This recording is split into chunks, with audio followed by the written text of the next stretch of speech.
What's up, everyone? Welcome to the video.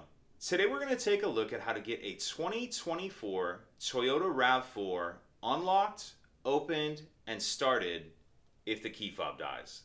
So I've taken the battery out of this key fob to demonstrate. As you can see, none of the buttons are working and our door is locked.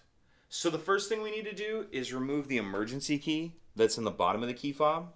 That's done by pressing this release here that my finger's on, and the emergency key will pull out like that.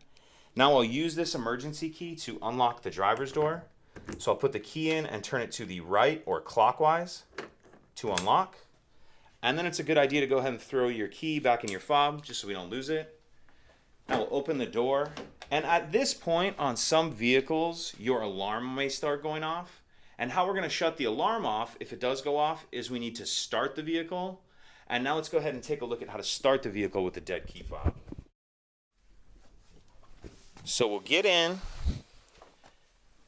and I'm going to just press the stop start button once, and then I'm going to hold my key up to the stop start button, and then I'll be able to start the vehicle as normal. And then you can drive as you normally would, and then you'll just need to replace the battery in your key fob as soon as you can. And I'll put a link in the description box of this video on how to change this key fob battery in case you're unfamiliar.